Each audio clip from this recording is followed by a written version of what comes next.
So, plan for today's stream is quick, short, and simple. I aim to spend maybe a couple of hours chatting with the chat, hanging out, making friends, following Rhizome's advice to get to know the chat a little bit better. So I want to give you guys a cool chatter experience today. I hadn't planned on streaming at all.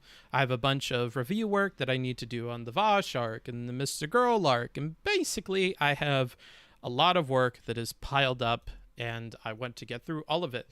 That also includes, be quiet music, that also includes working through some of our BIA stuff and getting that sorted away, of course, the Booksmarts Intelligence Agency, and if I have time to dedicate maybe an hour or two towards the volunteer organization setup thing.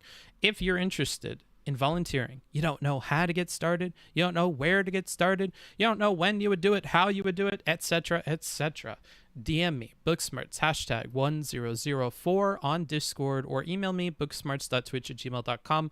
I'm compiling a list of sorts, and not a list of the variety that MX Vivian would push. It's a good list. It's a list of people who are interested in getting engaged with that, whether that's to talk with volunteers and help them find those opportunities, or with just volunteering in their community more generally.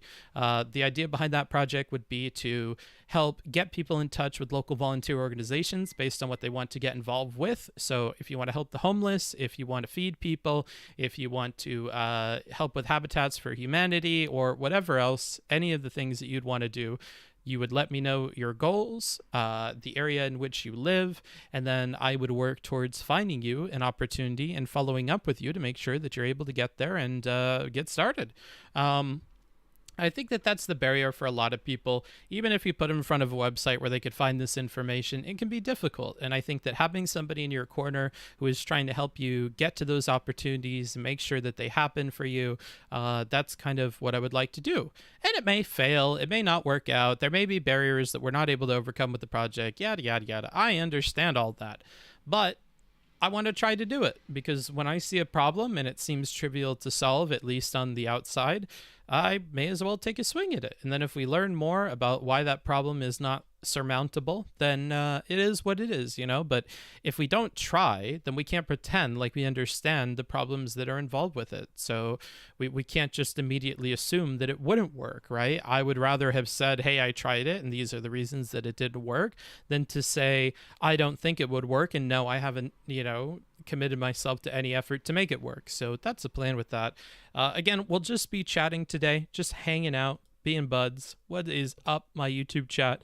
I don't know how to pronounce that Russian or Ukrainian name, but I certainly am familiar with Roy. Hey, what's up, the both of you? We'll play a little bit of music, and then we'll hop into things for today. There will be no chalkboard with any specific items. Again, I am basically just procrastinating on work, and I wanted to talk with you guys a little bit before I hopped into that for the day, and this is me just doing that. I also had an off-stream conversation with Lonerbox. If you missed that, go to the Discord, go to the announcements channel, and I edited the announcement with a timestamped link to when the conversation starts. We, of course, talked about Rose's conversation with Vosh, so my advice there. We talked through some of the problems, reached some agreements, reached some disagreements, and then we talked for about an hour or something like that about my previous essay writing work. Rose Riss walked me down the philosophical rabbit hole, okay? He asked me a bunch of questions to get down to the heart of my morals and my ethics and whatever, and to figure out why I would allow a ethical blind spot. I think most people allow ethical blind spots all the time, and they may paint over those blind spots by pretending that some reasoning that they adhere to makes it okay, even if they don't really believe that when you push them on it, rather than going through all the trouble of pretending like I have some shortcut to understanding it that is something better than just understanding it's bad and doing it anyways. I'm just upfront about it. Yeah, it would seem on its face unethical and immoral, but I will continue to do it because money, and a bunch of other reasons. Bulgarian. Oh, nice. Nice. I like your guys' food. I know that Bulgarians and even maybe people from the, Slavic regions and stuff, they shit on their own food because it's potatoes and cabbage and stews and basic things.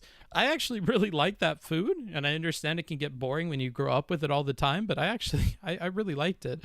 I met a really cool Bulgarian guy who was like an architect, or not architect, sorry, an archaeologist and stuff while I was in Switzerland. It was cool to hang out with him. Actually, not Bulgarian. He was Hungarian. I'm sorry. I get all that mixed up. But anywho, I will go ahead and play some music, then we'll get into it. Again, a very, very short stream just to hang out and chat with the few people that managed to make it in that stream window. I know other people are live that you might be more interested in talking to, yada, yada, yada, but I'm here for the people who are available, okay? I'll make myself available for it. Without further ado, here is Satellite by PictoChat, then we'll probably move to Hell Yeah by Jacob Sampson. Enjoy.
Been having some interesting problems with my my restream, and so you might hear the bloop bloop of some kind of chat messages with the people there.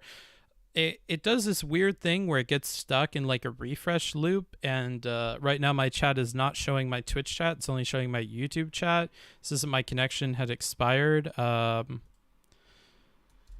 I'm not sure what's going on with that. I must be their support chat's like favorite person, because I'm always sending them logs and information and what I did to fix things and whatever. That, or I'm their least favorite person. It's got to be one or the other. But yeah, I'm always running into problems with Restream chat. Yeah, it doesn't appear that our you'll need to reconnect your channel on your Restream dashboard. Interesting. Well, I could certainly try that while we're working on things. Let's see. Maybe I could click here and hit edit settings. Nope, that doesn't appear to be it. Maybe there's something about connections here. Let's see. Account. Please check your inbox to confirm your email address. Maybe it's something about that. I'm not sure. But anywho, yeah, I've had a bunch of issues lately with Restream, and who knows how they will be fixed. We'll see. Anywho, we'll do our last little bit of music for today, and then we'll jump into it. I assume we will have enough people to start chatting with, and then we will get through the stream. Maybe an hour or two of streaming, and then I'll have to get to work and do all my off-stream stuff. This will be Hell Yeah, Dude by Jacob Sampson. Enjoy.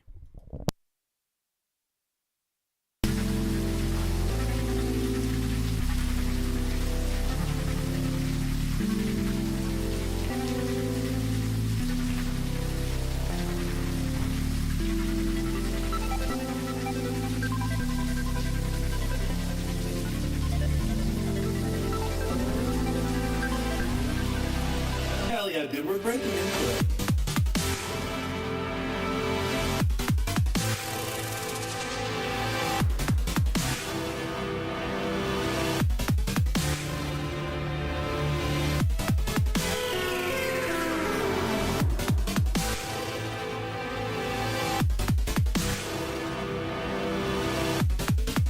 Oh, thank you. Wow.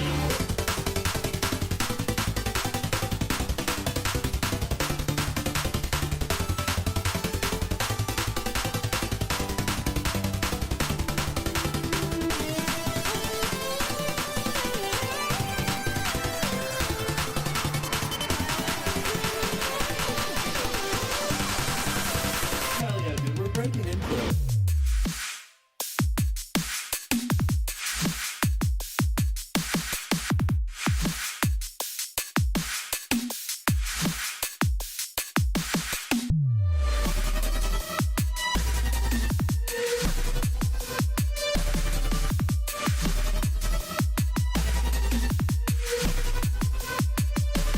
Music Hassan fishing mode.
Mic is off, you boomer. No, it's not.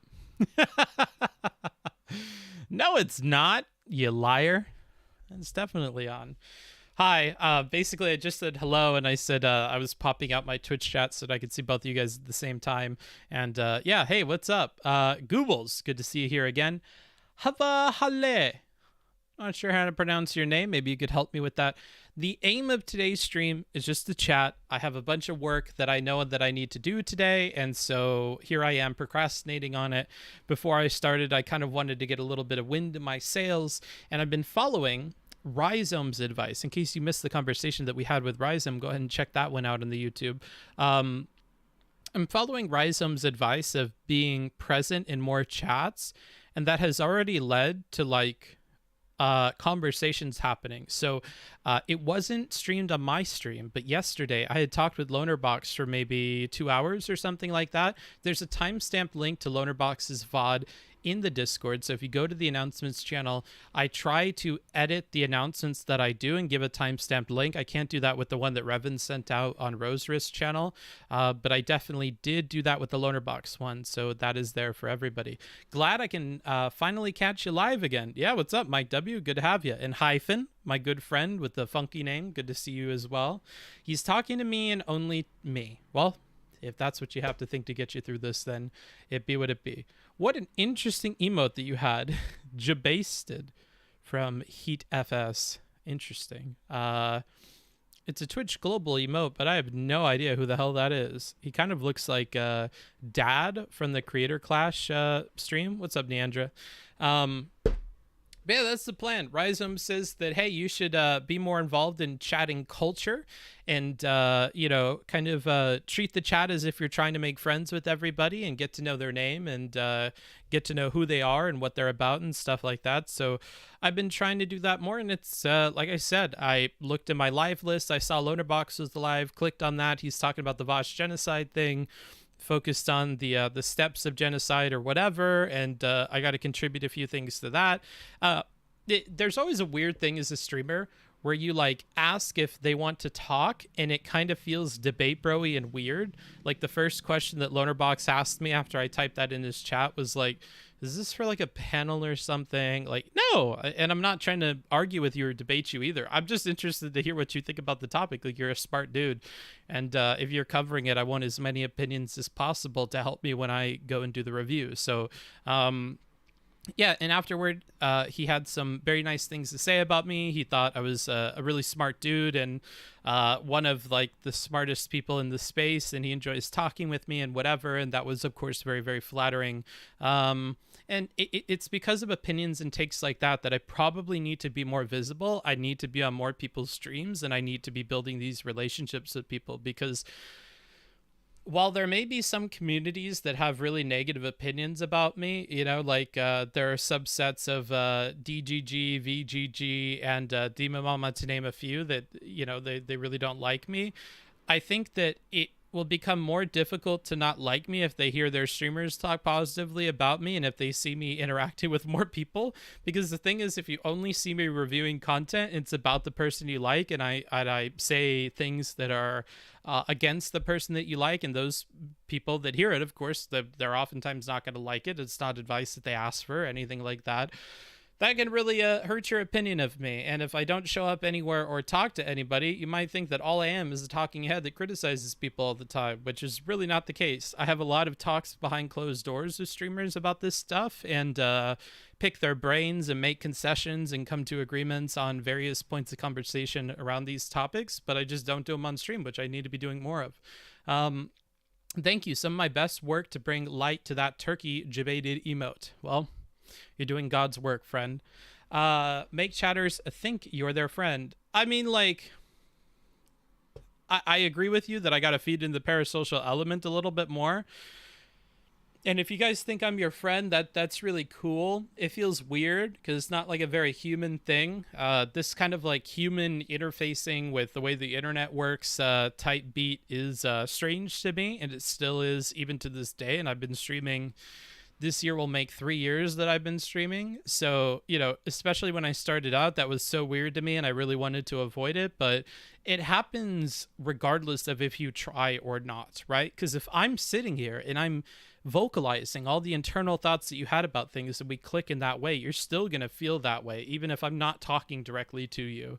It's kind of like how the person before was joking about you're speaking to me and only to me. It can really feel that way when I'm saying the things that you're thinking. So no matter what, it happens. So I may as well try to form those connections with people and try and talk with them and try and remember their names and who they are and stuff about their life. And like, I think I do a reasonable job when trying of remembering all that stuff, so may as well lean more into it, I suppose. So you'll come to my birthday party? Well, if your birthday party is on stream at the same time I'm streaming, I might let you on and talk with you, sure. Sunken Submarine. Why were who Omega Lols? I don't understand that comment, but okay, Solivilla. Also, very, very sad. I'm sorry to announce this. The Minecraft server on the Discord will be ending at the end of the month. Solivilla tried it, and this is a good example of trying something, seeing how it works out, and then if it doesn't work out, then it is what it is, and that's what happened with the Minecraft server. There's just not a critical mass of people to make it happen, so Solivilla is cutting back on it, and you know what? I respect the hell out of Solivilla for trying. Solivilla and other people wanted for a long time for there to be a Minecraft server on the Discord, and a lot of the people asked for it, and then not a lot of people showed up for it. So that's in spite of the fact that Solivilla worked hard to get a Discord bot added to the server and make it cool for people and whatever, and people still didn't turn up for it. And that is what it is. And the same thing could happen with the volunteer thing that I'm doing, right? we have to not be afraid of failure when we're embarking on things that we want to do. And you kind of have to accept that with every single time you take a swing at the ball, there is the opportunity to fail, but the possibility of failure is brought up to a definite 100% if you don't try it at all. There will not be a Minecraft server if Solivola doesn't start a Minecraft server. If nobody else looks at that and takes the initiative to do it, then it will be guaranteed to never exist. And Solivola took a swing at it and, learned some things in the process, I'm sure. And one of the things that they learned is that people aren't showing up for it. And there may be reasons for that Solivola or myself could fix in the future, but it is what it is. Nanashi UK, with their very first chat in the channel, happy to have you, says, at Booksmarts, turns out my mandatory vasectomy bill for all males until they qualify for a personal responsibility license is extremely unpopular amongst the right-wing chats. Who would have thought? Apparently, it's crossing a bodily autonomy line for them. Well, it's good to know the light exists, right? Ask me about my engagement party. How was your engagement party? Did you have a fun time, Dylan? If you must fail splendidly. Sure, that's a good way of thinking about it. And yeah, so it is what it is. At Solivola, or at Booksmarts from Solivola, you've done some unlikable shit. Yeah, that's for sure. But you are a likable person and are self-aware enough to take criticism, and that's super rare. Yeah, and I'd like to think that I admit when I'm wrong, and when I'm wrong publicly, I'll own up to it. Oftentimes we have to take a whole stream or a whole segment at the beginning of a stream talking about how I was wrong, and, I take this job seriously insofar as I'm a role model to people, and that I should try and, if I preach something on the stream, live by it and give you guys a demonstration of how that works, which is another reason I'm trying to do more conversations, is to prove to you, hey, this patience shit, if you can't imagine the patience stuff working in your mind, if you can't imagine the being a good listener thing working in your mind, or charitable working in your mind, let me show you how I execute that. And that might build kind of like for AI, how you give them a set of data to work with, and they look at the data and they check it against what they're trying to do, and they figure out how it is that they can get the good data points matched with their actions. I need to give you guys a sample size of these things working. We had somebody on and we talked at length about, I think for 45 minutes or something like that, about trans issues. And I think that at the very beginning, people were very turned off by it, and they thought that this person was transphobic and this and that. But I kind of got out of them the things that we're looking for, like following people's pronouns and stuff, which was unclear if they did it or not at the very beginning of the conversation. And then I think it led to people being a little bit more understanding for the positions of people who are scared about trans stuff or scared about the implications for it, and maybe how to have a conversation with those people, how to separate the calamitizing about what it could lead to from what is actually being asked by a vocal minority or even a majority of the people right now, and to realize how many steps are in between what's being asked for right now and the calamity that you're imagining in the future. And to hear somebody be like, yeah, it's okay if you're against the calamity in the future, if that calamity comes to pass, similar with the genocide thing we're talking about right now with trans people, right? But yeah, that's my TLDR on that. If you must okay, I already read that. It's not happening. I'm an incel. Oh, okay. So why would you ask about your engagement party? Bruh says, streaming culture is definitely different than typical relationships on its face, but deep down, these types of parasocial relationships have been a part of our culture forever. Yeah. In one form or another. Maybe you read books from an author that you have a really deep connection with. That certainly happened with Catcher in the Rye. The author for Catcher in the Rye was a very reclusive dude, and he didn't want to connect with his readers in that way, but his readers connected so deeply with his work, and maybe in some ways that he really didn't want them to. He didn't want them to connect with the main character in the way that they did, but they still did. So yeah, I guess there are older media examples of this happening, maybe even with newspaper articlists or things like that, like reporters. Think of politicians that people would say they'd like to grab beer with them. Oh, that too. Politicians, another good example. to kind of draw a connection to Trump today, or even Obama, there was like President Jackson, the people's president, huge populist guy, you know, invited people to the White House during his inauguration party. And like they partied so hard at the White House and were destroying shit. So they had to move him out onto the lawn of the White House and push out all the alcohol out there to get people out of the building. And like, yeah, I guess politicians are another really good example of that. Heat says, listen here, Bookie. I've never not enjoyed your stream, regardless of whether I had a favorable opinion of you or not during a specific time period. Keep it up. It's very encouraging to hear. When I go outside of this chat and I go to other places, I do hear a lot of mean things about me, and it's tough to know what's a meme and what's not a meme. So to hear things like that, it's very uplifting. I think the difference between the book example is the little bit of actual interaction that occurs through chat. Yeah, it's very strange to have that closeness, the kind of barrier between you and all those people close. JST Less Ray, than 3. thank you so much for that. I do appreciate it. And less than 3 back to you, friend. Let's lean into that parasocial nature of our relationship. And hey, I see some Prime notifications next to people who are chatting right now that also lack a sub badge. If you'd like to gift them a sub, welcome them to the channel. Give them a little bit more than the follower emotes.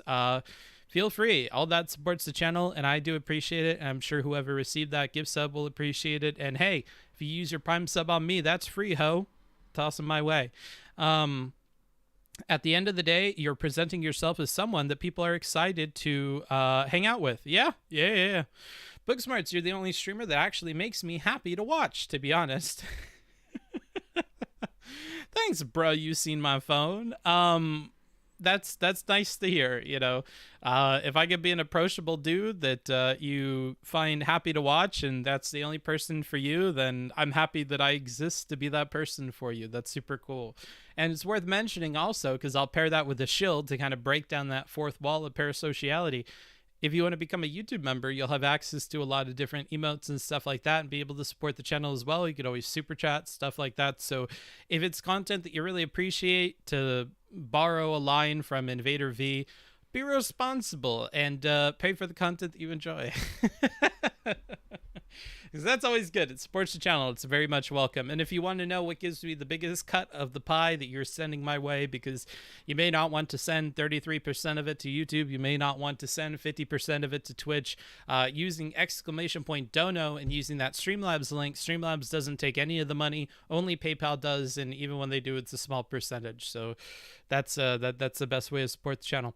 Have you played much of Settlers of Catan? Nope. Never. I was stuck in a shit hotel in Switzerland and with nothing but that game for a week. Jesus. No, I've not played it. The board games in the background belong to my host. I'm staying in Moss, Norway. Thank you for that. I do appreciate that. 7 months. Baby. 7 Just checking in from Kenya. months. Wow. Hey, look at that day. My wonderful host, the owner of all the games that you see in the background. So if you're impressed at this collection, do not give your gratitude or your praise to me. Give it to Day, because Day's a really cool guy. Really into board games, as you can probably tell. He also has a collection of very, very funny and inspirational books and things to the side. I've enjoyed going through. Let me see who this artist is. I don't think this is not safe for work. Ogloff. If you're familiar with Ogloff, they are a comic person on the internet who kind of do some scandalous sorts of comments, or scandalous sorts of comics that are not safe for work. And I have been enjoying working through the 3 volumes of this that the Day has in their house. So big shout out to Day, wonderful supporter of many different communities, ranging from Kurzgesagt all the way to Ogloff. And I've been enjoying going through their book collections, stuff like that, while I'm staying here for sure. 12 months, who's counting? Yeah, it's been 12 months, maybe 7 months in a row or something like that with your sub. $10. From Neandra Falls. Let's hear what Neandra has to say. Taking my first solo trip to Europe next month. Paris and London for 9 days. Any pro tips? Well, Europe encompasses so many countries that it would be difficult to give you any particular tips. I guess my advice to you is make sure that you pack light enough that you have space in your luggage for souvenirs. One thing that I really enjoyed when I had a house is having lots of souvenirs and things with me. That's something that I hope to do more of once I move back to the US at the end of July, because I do think that we're going to hit our goal of getting that 2,000 for the deposit and stuff like that. And there have been some gracious donators who in the background have donated. Jorby is a very good example, somebody that donated $1,000 off stream to help with the goal. They had been enjoying the content for a while and said that they wanted to kind of catch up with, paying for it and whatever. There's another person donated $100 with more or less the same message. So a lot of supporters coming out of the blue. Ask and ye shall receive. That is certainly a motto for Twitch. Hello, what are we up to today? Just talking with people, Hannah. I've been enjoying the Discord a lot. Wow, I'm happy that you have. I don't know if that means that you've been in clubs or just talking with people, but we have a really, really cool Discord community, so happy that you've liked that. Dylan says, yeah, I probably should have used any instead of much. Yeah, I read it differently because of that. Nanashi UK says, I don't think Twitch facilitates positive discourse because of the financial incentive to draw as much attention as possible. Yeah, and it's beyond... Here's the thing. From a viewer's perspective, you talk about the monetary or financial incentive as you've worded it. However, from the streamer perspective, I will tell you, it is more often than not framed. Wow, lots of support today. Hey, Bookie. Saw your live. The motorcycle thumbnail is adorable. I'm at work and can't stay, but just wanted to say much love and hope all is well. Cool. I'm happy that YouTube chose that as the thumbnail. That's, of course, from Sleepy Witch Art, which you can do by doing exclamation point art or exclamation point Sleepy Witch Art, something like that. And I think it should bring up their information. But yeah, they work through an internship with me and produce some of the stuff that you see on the stream, including the whiteboard, the streaming starting soon screen, because they thought that those are things that needed some improvement. And I'm very, very thankful to them for doing that. I hope to build on it over time as well. To finish your comment, Nanashi, moment streamers otherwise considered ethical or virtuous become extremely popular. They are certainly tested on their integrity. Yeah, for sure. You start feeding into it a little bit and people get really entertained and start showing up for every stream, and then it will drop if you're not being that entertaining person for people. And that's why I think focusing on the entertainment rather than focusing on the financial incentive is definitely worth a bit of a mind change in viewers, because it's not all about making money. It's mostly about the viewership. Being able to translate that into financial gain is something that is a separate skill and a separate thing that the streamer has to do to capitalize on that audience. Because there are plenty of streamers that they'll get their 500 people watching or whatever, and they're not able to translate it well into monetary gains. So that's worth considering. Ogloff is super not safe for work. Yeah, the cover wasn't, but the artist and their work certainly is. Board games make a primo streaming background. That is true. That is true. Shout out to Day for that. I love Ugloff. Yeah, I like him too. I actually didn't remember what their name was until the books were recommended to me by Day before they left on their trip. And I was super stoked to see it. They had 3 volumes of it because I had enjoyed the artist. I had remembered some of their stuff, but I had totally forgotten about them, and that reminded me of it. Okay, here's your money. JK, happy to support you. Thank you for always being such a kind and honest soul.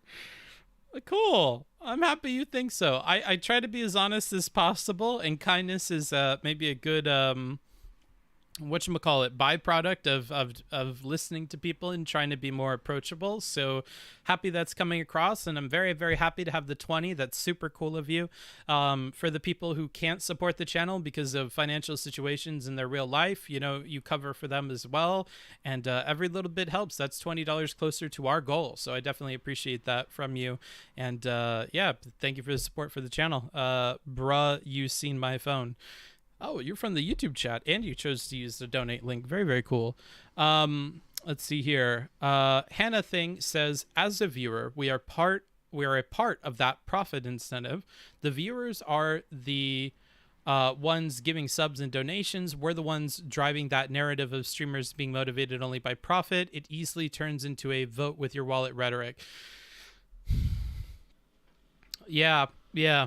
They don't make money out of the blue because they have more viewers. They make money because viewers support that content. So there's a non-insignificant number of people, because when you expand the viewer pool, you're going to get more Oilers and people willing to spend money on the websites who are a part of that group.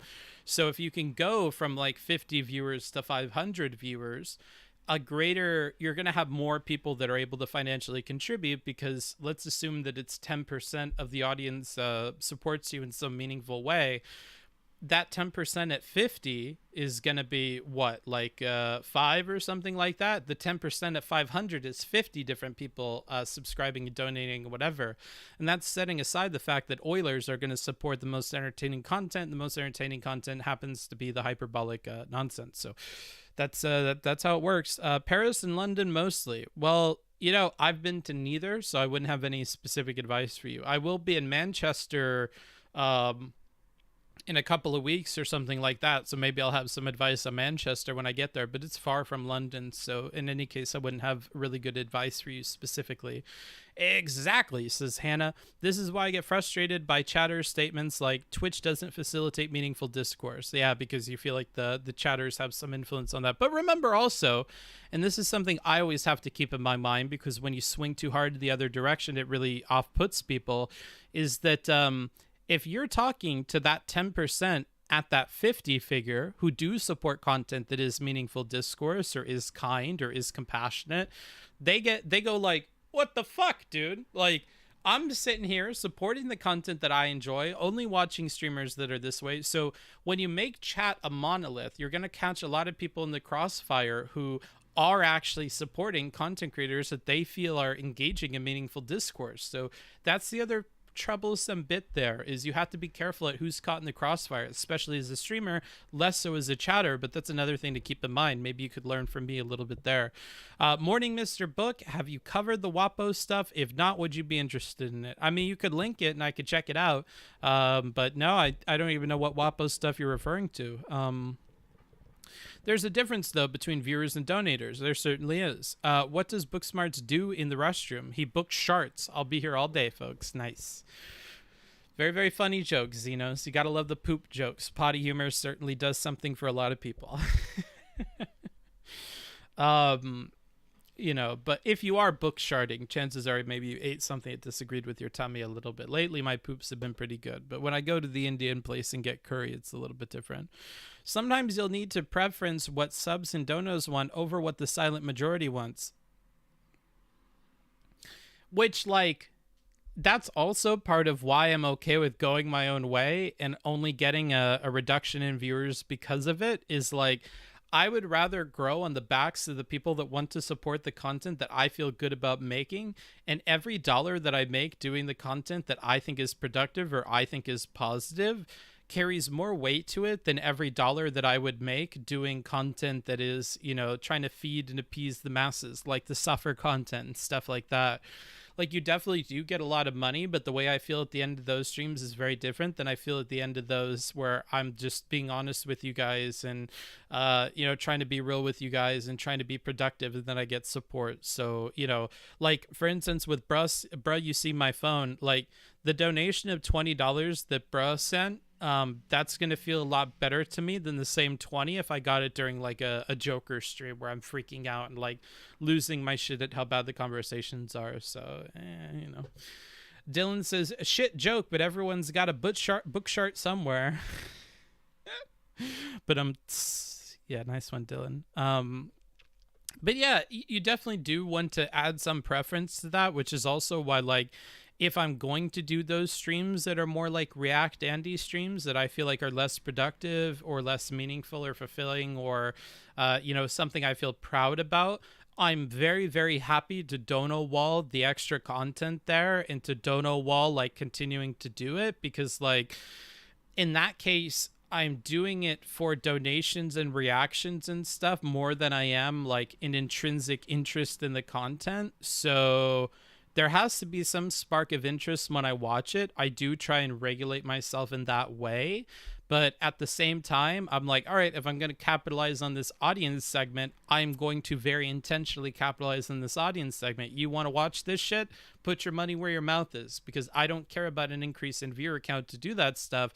I care about an increase in revenue far more, because the kinds of viewers that will only show up for that kind of content, like the extra 200 people or whatever that you get, that matters a lot less to me than the money that I would get, right? In that case, the donos and the subbers are going to be more important to me, and I'll let them guide that content far more than I would normally. Let's see. Comfortable Table Superstar says, Save America, impeach Biden. This is insanity. Yep. Some of it's insanity. Impeaching Biden may not be the way to solve that insanity. We may disagree on what the cause of the insanity is, but there's certainly some insanity going on in America, friend. $7 gas in Los Angeles. Yup. Yeah, there's definitely expensive gas going on as well, although it's the same in Europe. So how much of that is on the shoulders of Biden, I don't know. If you're going to be mad at Biden, I think you should be mad at the oil companies too. And I use "too" as like the main pivoting word there. Like, okay, I can understand why you might be mad at Biden. Be mad at the oil companies too, you know what I mean? Because you're mad at the gas prices. You're not just mad at Biden, I would hope. And if you're just mad at Biden and you're using gas prices as a reason for being mad at him, that's not very productive, right? Because you want to focus on what's the actual problem for you, Comfortable. At the end of the day, says Hannah, my personal view is if the streamer is enjoying what they're doing, I like watching that. I like watching people having fun gaming or have combos that they enjoy, etc. If the streamer is straight up suffering, I'm good. I'm tired of watching people be miserable. And that's an opinion for you. But as a streamer, I'll let you in on a little secret. I find that people do enjoy the suffer content. There are many, many, many more people that enjoy the suffer content than enjoy my productive content. And so it be what it be, Hannah. That's kind of the nature of the beast. Well, Boris Johnson, like a freezer, up Piglet, hard as fuck to catch. I don't even know what any of that means, but okay. My UK friend. Does Putin invade Ukraine if Trump is in office?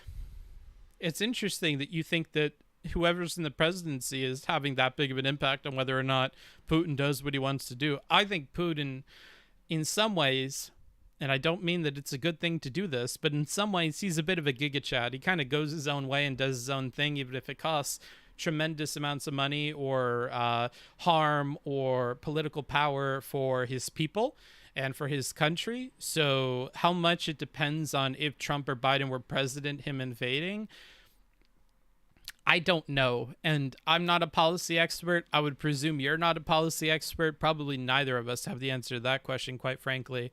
Only thing I care about is an increase in badonkality of Twitch. Politics can be drama or serious. To me, it is all for naught if the butts of said streamer aren't trending outward. Well, you got a friend of me, friend.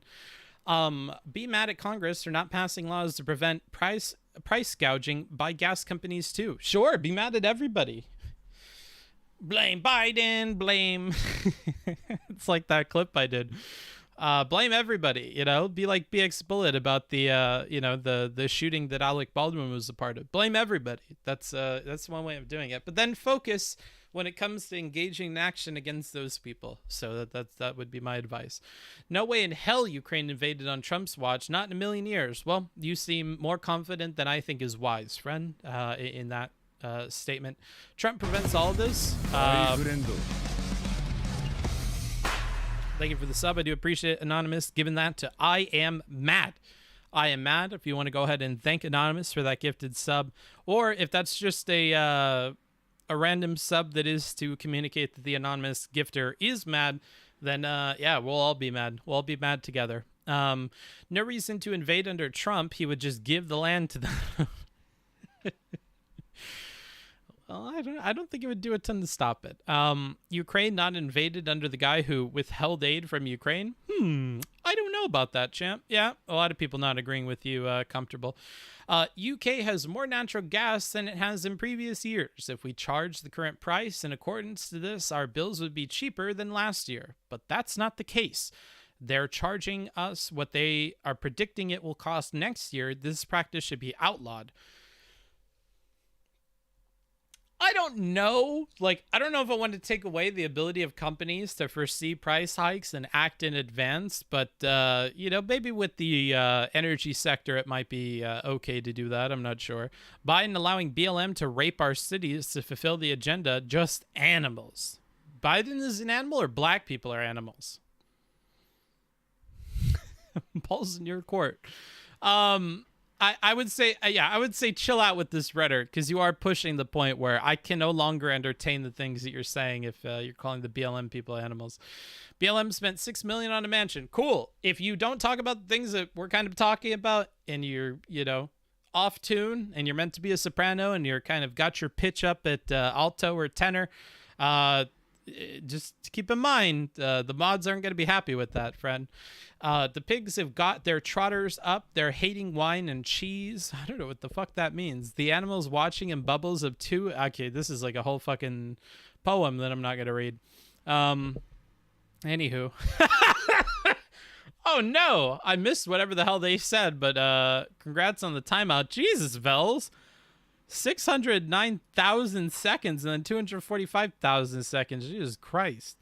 If you didn't vote for Biden, the animal president of the United States, then you're not, and then ... because you realize what's happening to people talking like this. And yeah, Banhammer comes down. Chat is unhinged today. In Twitch, yeah, for sure. I think the YouTube chat seems okay. Dance book dance.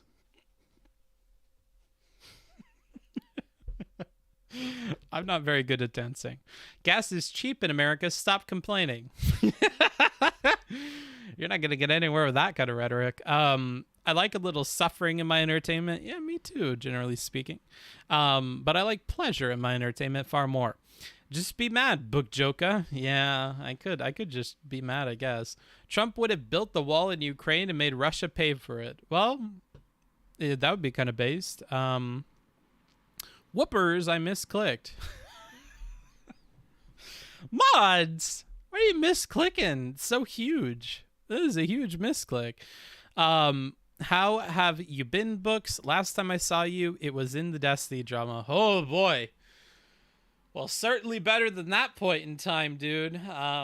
I remember getting off of that stream and talking with my friends about it afterwards and crying and being super frustrated about it. So I'm definitely in a way better spot now. And I think there were some learning moments from that conversation that I put into place that I think it made the stream better.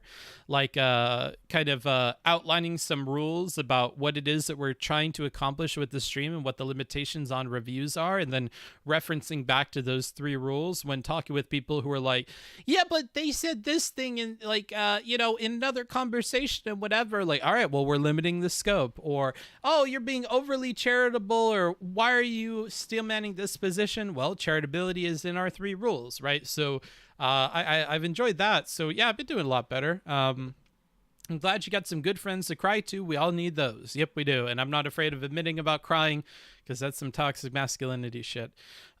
Wait, lol, think about this. The Romans built a wall to keep the Scottish in, did not work. China built a wall so big you could almost see it from space to keep the Mongolians out, did not work. What on earth did you think your dinky dirt fence, your dinky dink fence, was going to do?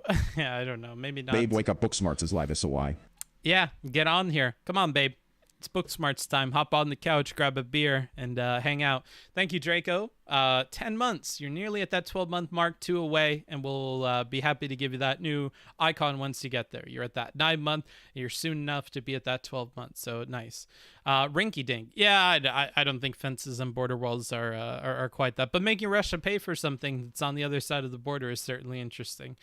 It'll be interesting to see how much the invasion of Ukraine accelerates renewable energy in the long run. It's possible that the horrific atrocities end up saving more lives by forcing us off of Russian energy. Well, just don't try pitching that idea to the Ukrainians. I'm sure they would not appreciate being the cost that it took to move the world towards renewable energy. That's what I would say there. Speaking of which, Dylan Burns gave me an update the other day. Man is in the heart of the conflict right now, so very, very interested to see what that documentary that he's working on ends up being, and I will probably try to watch it on stream. I'll check with Dylan first, because, or at least I'll try to, because, you know, it's a big bit of effort on Dylan's part. But yeah, crying is for girls and gays, and I'm aspiring to be both of those things.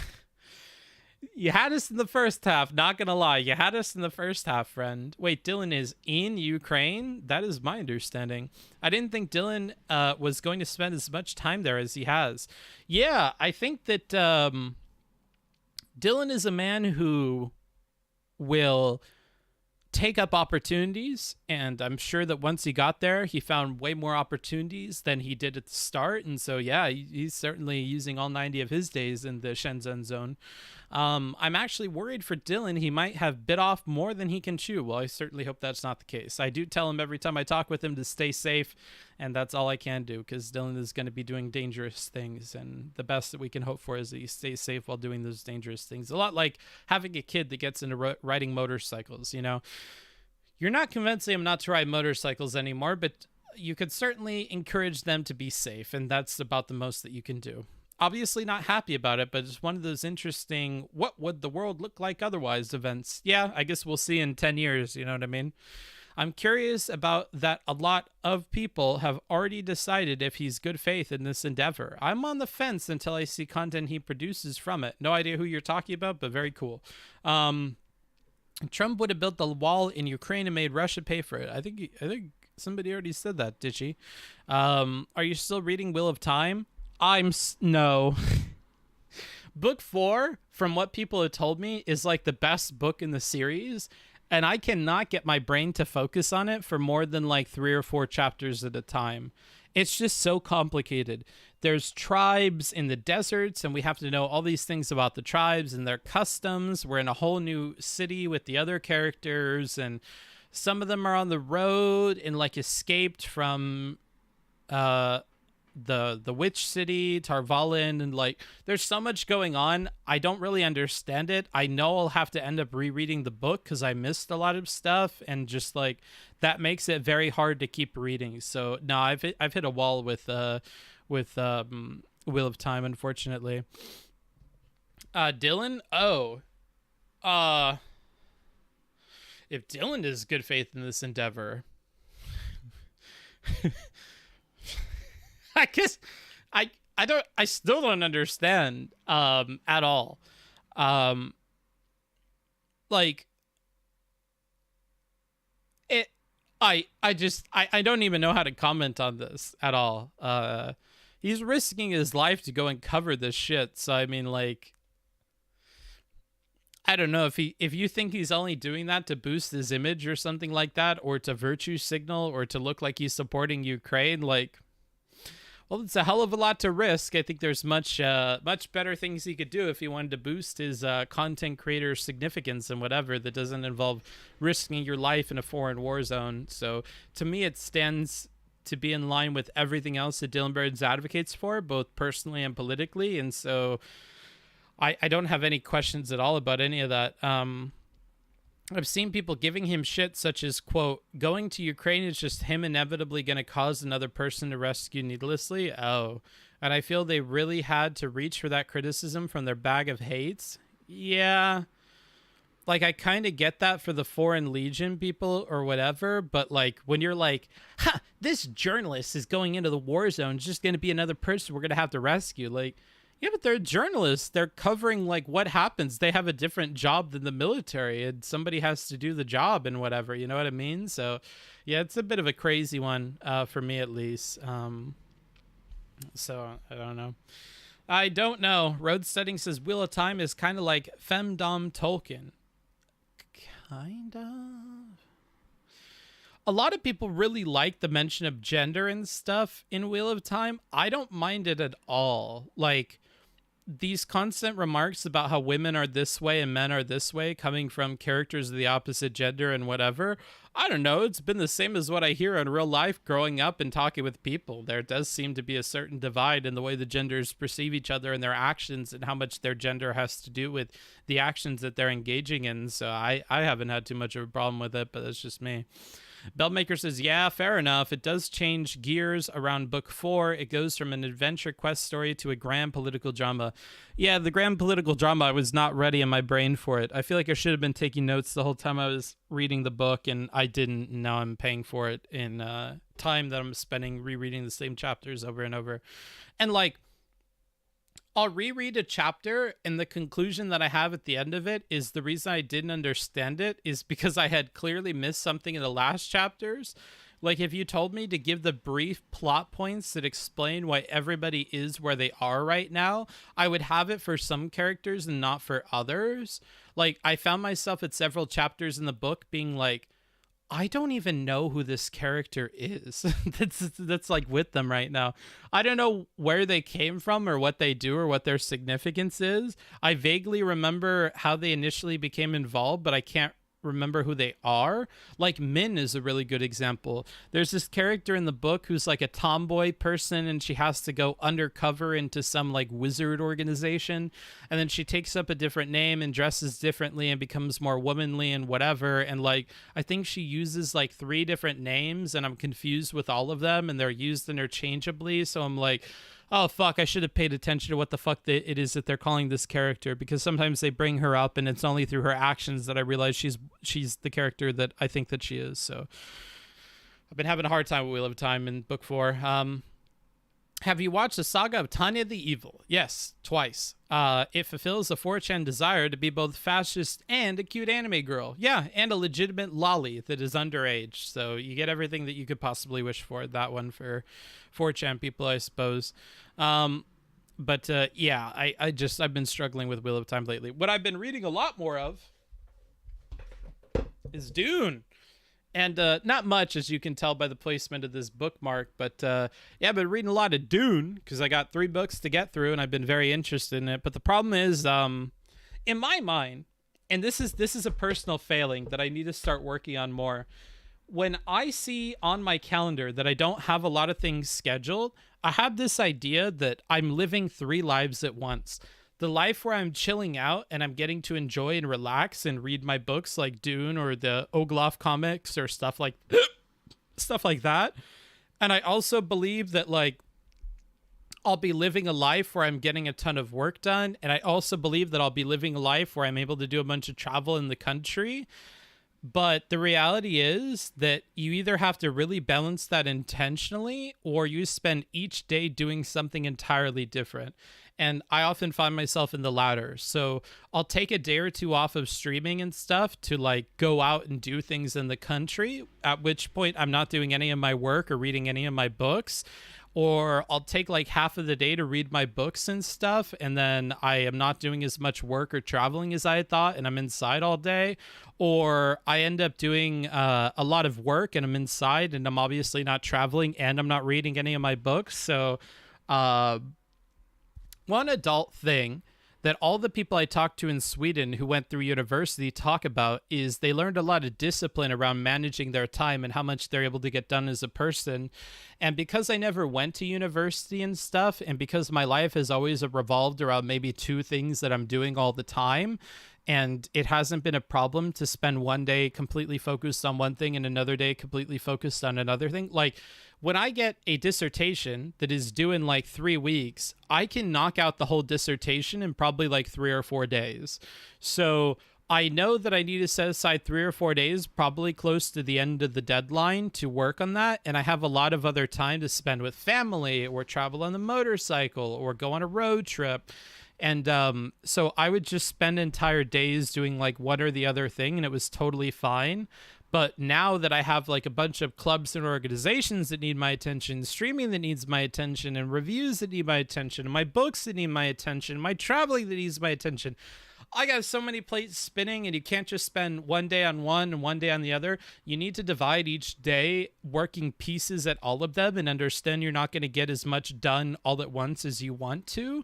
And I have to get better at doing that, because right now I have so many plates spinning, it's not possible. Like, if I spent like 3 or 4 hours every day splitting up my time between the things I want to accomplish, like planning, traveling, reading my books, doing the work, working on Discord with my different organizations and clubs and stuff. Those 3 or 4 hours over 5 days a week with 2 days set aside for traveling, that would be a perfect balance. But arriving at that balance is super hard because it's like, I can't plan the travel. It kind of randomly comes up where people are like, hey, I'm off on this day, tomorrow, or the next day. Do you want to go do this thing? And I'm always saying yes. And then that sets back my work. And then when I come back from my work, I'm picking up the pieces and it's going to cost more time to do it and yada, yada, yada. So that's been really, really hard to balance.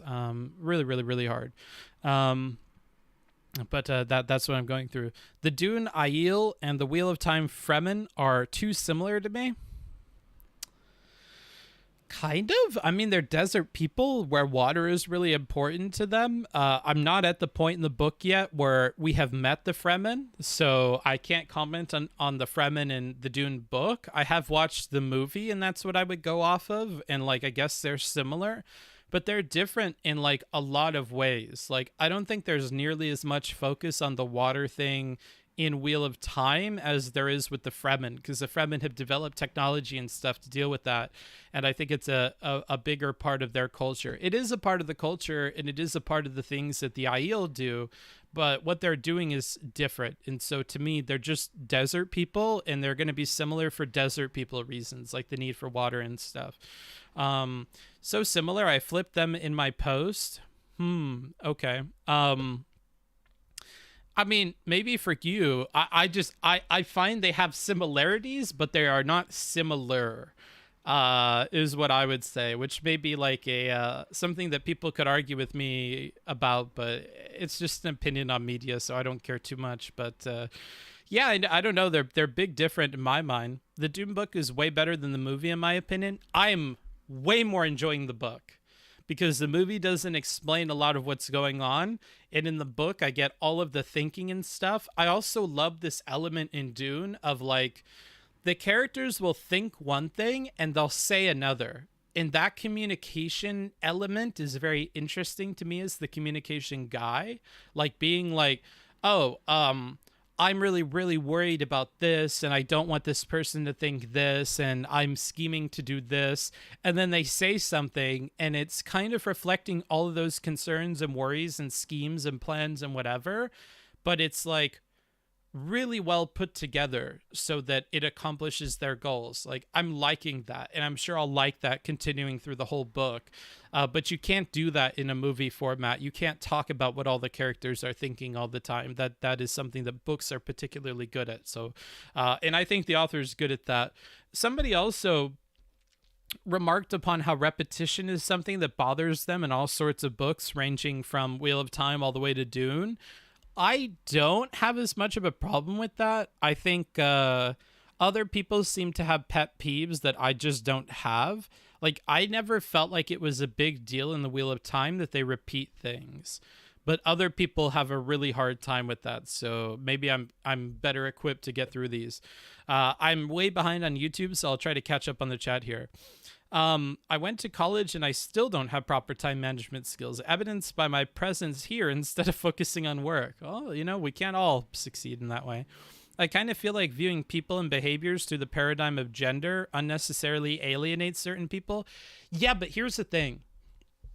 And I really love that I listened to his reviews as I'm reading the books.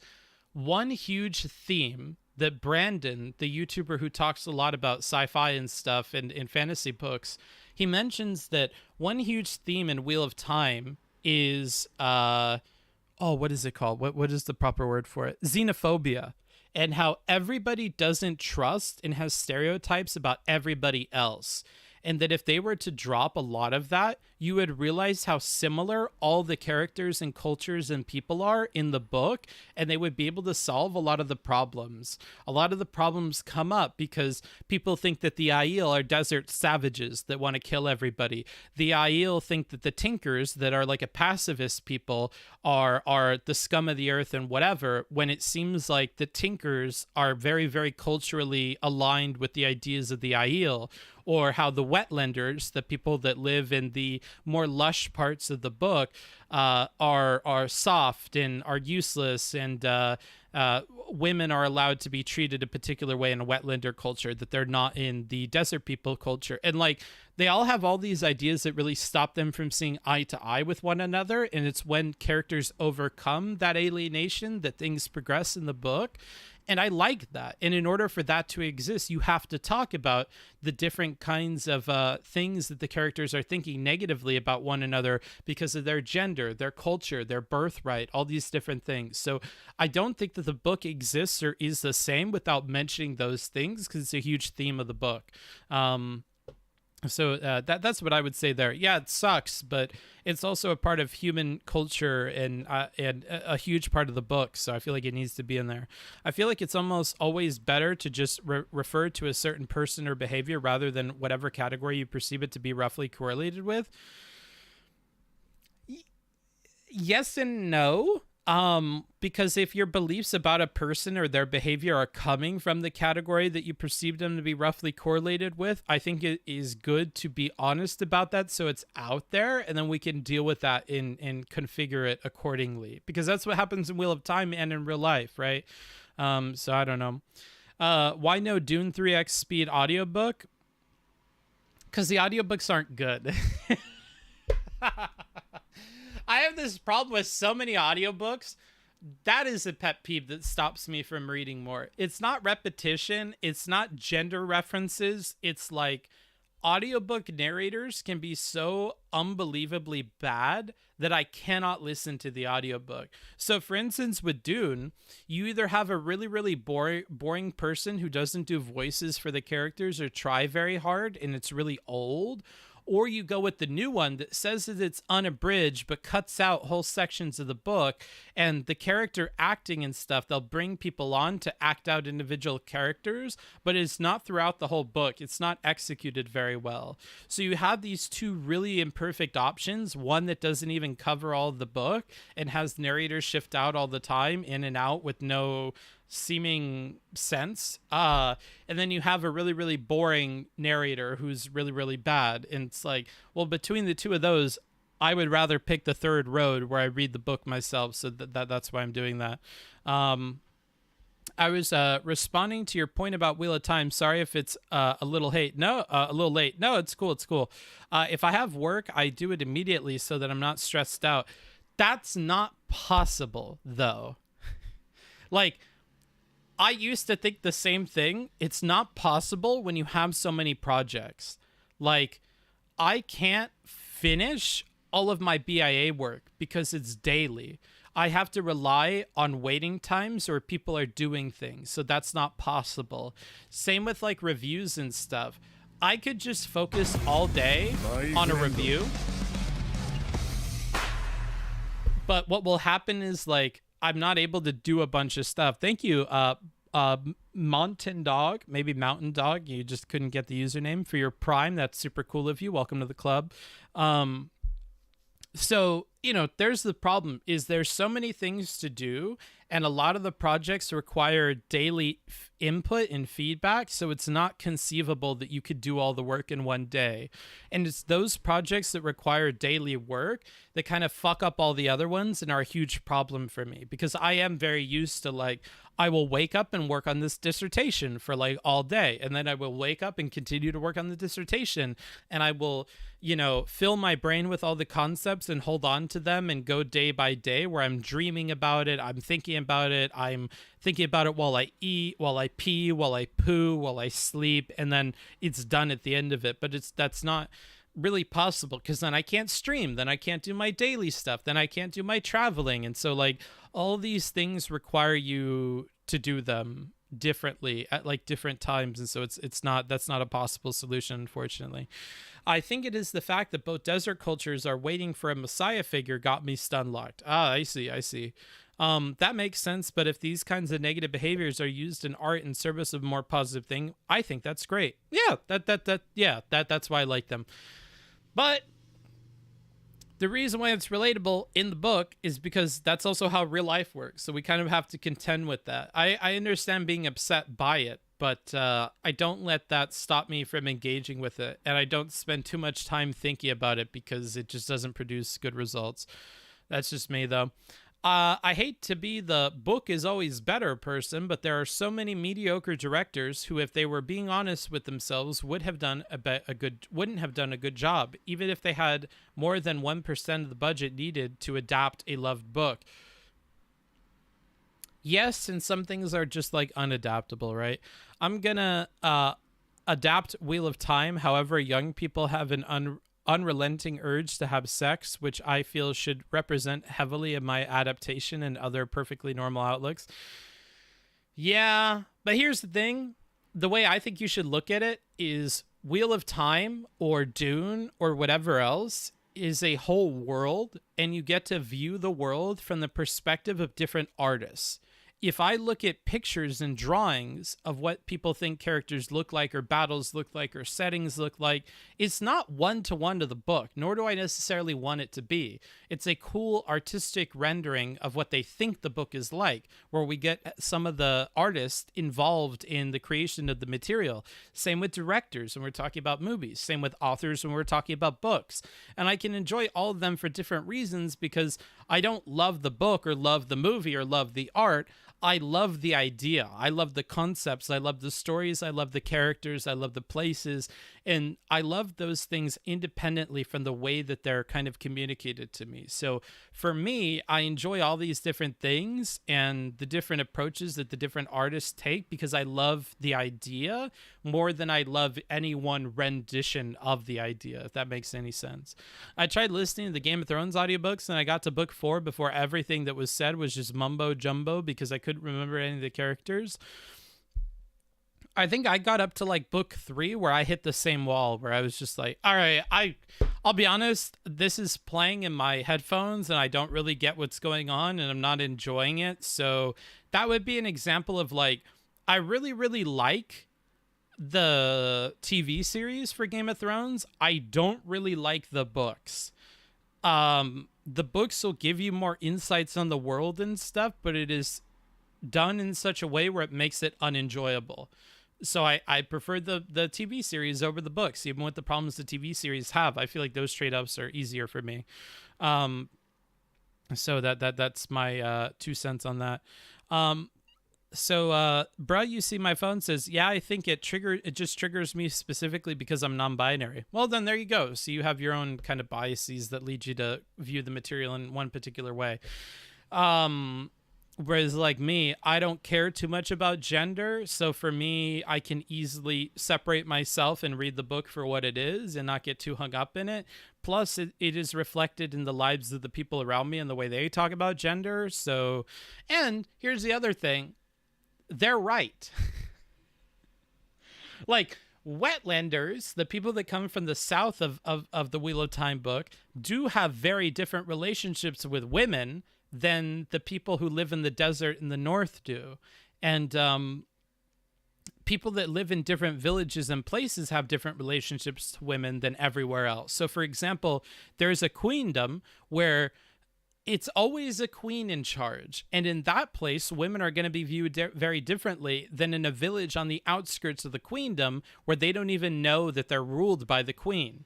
Right? They have a very different idea of women, and their powerful women are the wisdoms, or like the elderly healer people who are in charge of the villages and stuff.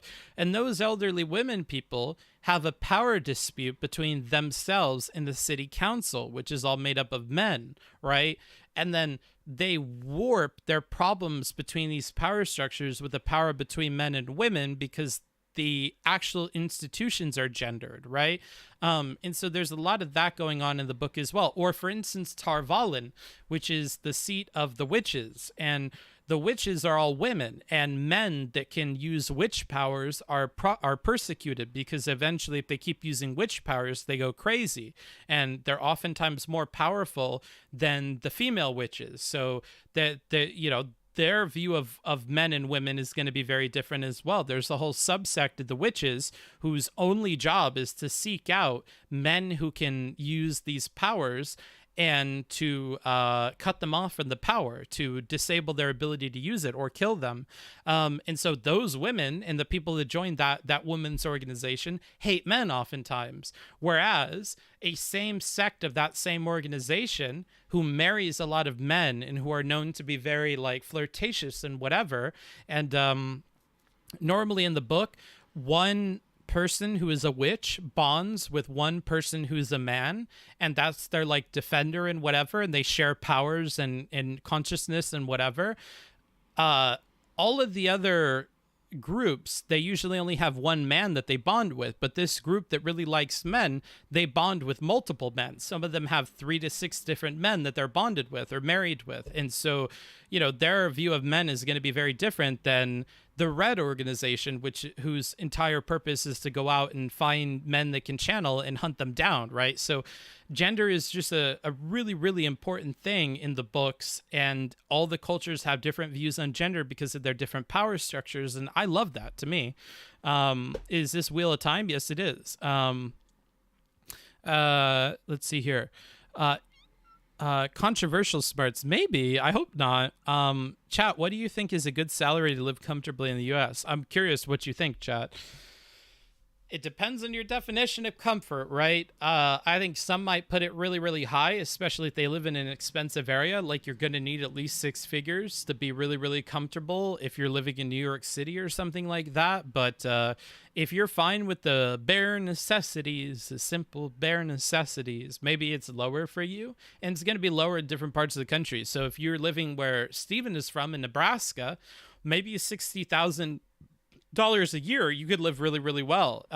You add 2 people who have a combined income of $120,000 a year, and you're living real fucking good. You can have a really good house and really good cars and boats and all sorts of other shit. You know, like it's also very different if you own a business versus you work for a business. So like there's a lot of variance there, probably, I would imagine. 60K in rural parts of America, there's a guess. Salary has to be different depending on where you are. Yeah, and it like Draco says, it really does depend where you live, I would think. For where I live, 80K comfortably, bare necessities 40K. Yeah, so it'll really depend on where you are. Like, I get by and live a really cool life being independent from the US system. So me traveling around and stuff, if I'm making like $3,500 or $4,000 a month, which averages out to at most like $48,000 a year, I could live a pretty cool life. If I made $6,000 a month, I could live a comfortable life. If I made $10,000 a month, or if I made 6 figures, I would be set. But all these things lead to different ideas of what is obligated or what is my bare necessities. And then I might be stressed out at 6 figures doing this because I keep an apartment in the US while I'm traveling. And that's like, in California, maybe if I get like a 1-bedroom place, I'm paying like $2,200 a month. So that means that $24,000 a year is only dedicated towards that apartment. That's setting aside the living costs of that place. And like, when you have that much money squared away already for an apartment, it only leaves you with so much more for your other shit, you know? So it's going to depend on what your obligations are as well. For example, where I live, I can get by on very little because my neighbor has no idea I'm stealing their Wi-Fi. That could only at most save you like $100 a month, right? Like, I don't know. Like $1,200 a year. I mean, I don't think Wi-Fi could do that much for you, but yeah, I agree. I live in Midwest rural. I'm living pretty nice in 70K. Yeah, like when you live in a place where the bare essentials cost a lot less, it's a lot easier to live. First time chatter, Ashley Yuff says, do you think it's feasible for someone to try to break into streaming with not network of streamers to play with or create content with? I like that you asked feasible and not possible. It is possible. It is not feasible. It is not probable. Because streaming is something where networking is super important to get started, because you you want to be referenced and be in the collective conscious of all the channels in your space. So if all the channels in the space are talking about Booksmarts and his reviews and whatever, and chatters are bringing me up and clips of me are circulating, whatever, then I'm going to be a lot more popular every time I go stream, and anything I do is looked at more closely because of that involvement with other communities. If you don't get the benefit of any of that. You'd have to be really, really cool. And at a certain level of coolness or people paying attention to you, even if you don't aim to, other communities will start covering you, and you will necessarily be a part of a network of people, if that makes any sense. 100 a month is the difference between eating plain rice and having curry for me. Well, then there you go. So you're living in the margins a lot more. And so for you, that'll be a bigger difference than it would be, for instance, for me. 60K for me in the Midwest is plenty. Okay, so we seem to see that 60 to 70K in the Midwest is a good way of, living a pretty comfortable life, to answer the chatter from Bulgaria. Ludwig says doing YouTube first is much easier than start streaming off the bat. Yep. And if you do stream, I would highly recommend that you do YouTube, because then you have a backlog of content that people can binge through, and you're getting kind of more mileage out of every bit of content that you do, which is why I focus a lot on YouTube. So that if somebody likes me, then they can look at all of my YouTube content and be pretty entertained. Whereas like if it was Twitch, they delete the VOD every like 30 days, and most people don't timestamp VODs on Twitch, and so it's not very like digestible. So like you're not getting a lot of mileage out of your Twitch VODs and clips.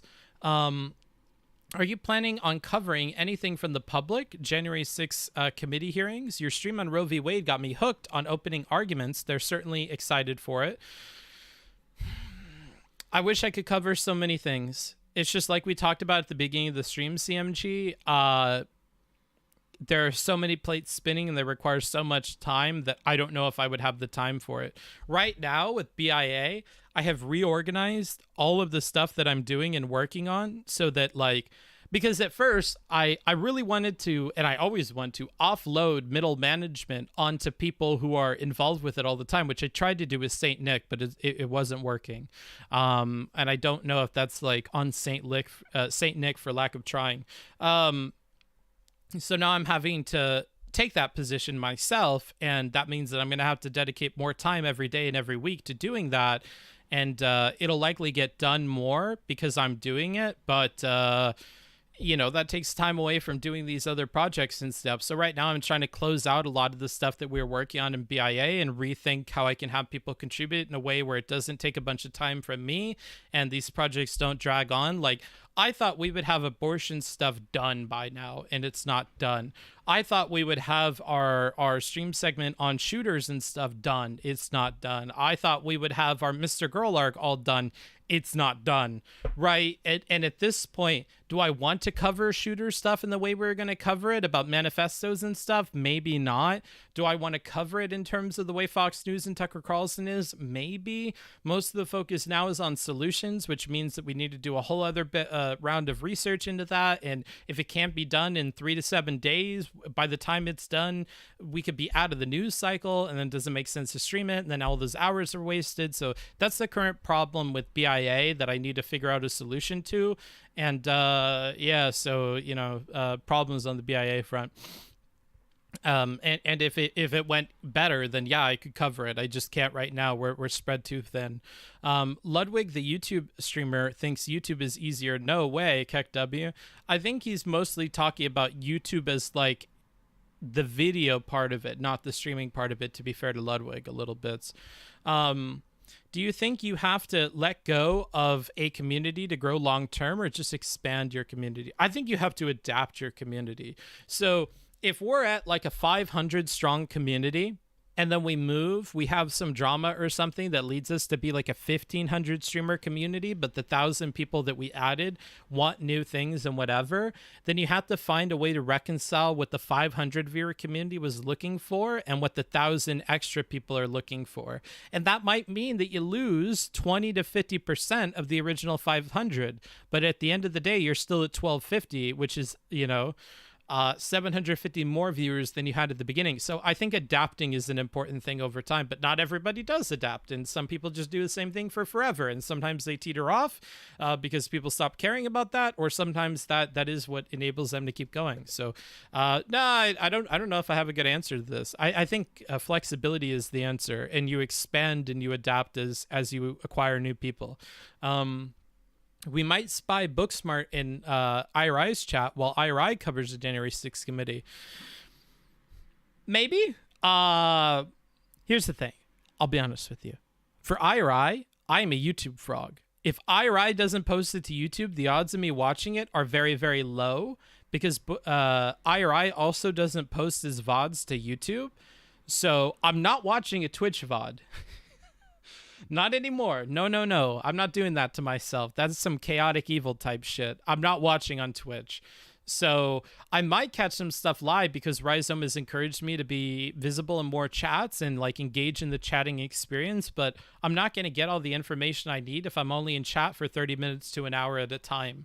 So if I do consume IRI's content, it would be the Twitch VOD, though that's looking unlikely. So unless IRI posts good YouTube content that I could watch, the odds that I seriously get my information from him about this is like pretty low, because like we said, I'm not going to watch the Twitch VOD.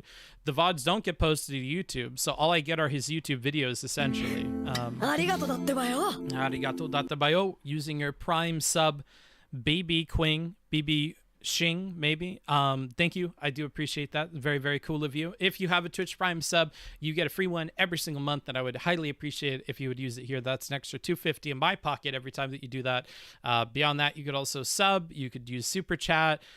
You could do donations. If you do !dono in the Twitch or the YouTube chat, that is what I get the highest percentage out of. So if you want as many dollars as possible to go to me, definitely use that. But Prime subs, that's free. You get that free every month because you're already paying to be an Amazon Prime person. So that's free money that you could give to me, and I do appreciate it. Lamau barbecuing, but that was cuter. Oh, I didn't even think about that.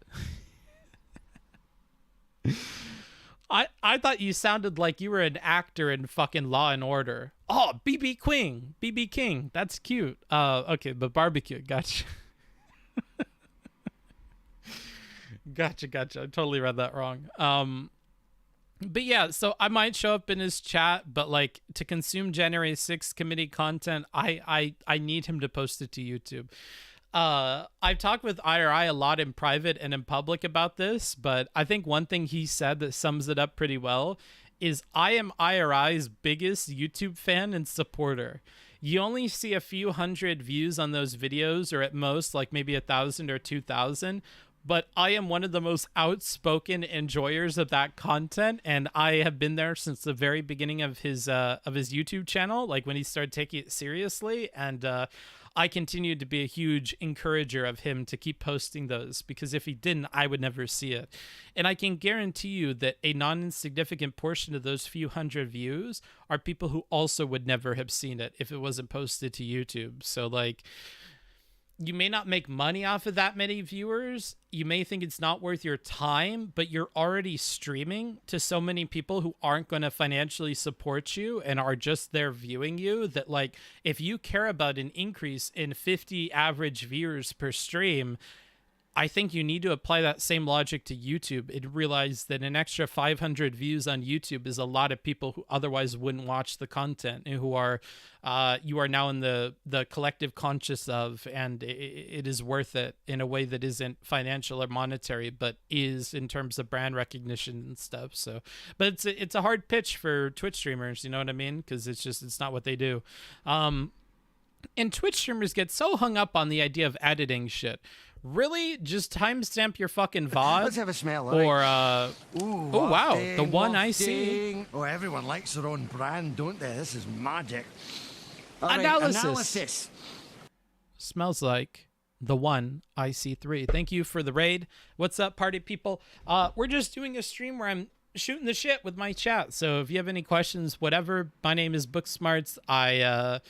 I cover conversations in politics and stuff like that. I give people advice on how they could change their rhetoric or their word choice or their approach to a conversation to get their ideas across better or to have more productive conversations. It's not something that's super popular in the age and culture of debate bros and inflammatory rhetoric and whatever, but I'm doing what little I can do to help fix it, and I hope it works out. You know, that's what I'm up to.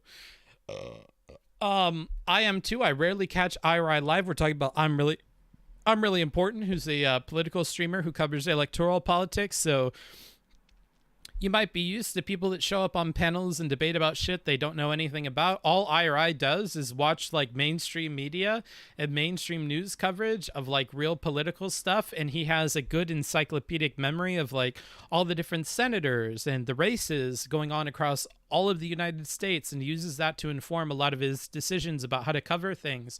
And he's a super positive guy. So like, we got that leaked document about Roe v. Wade being, looking like it's going to be overturned.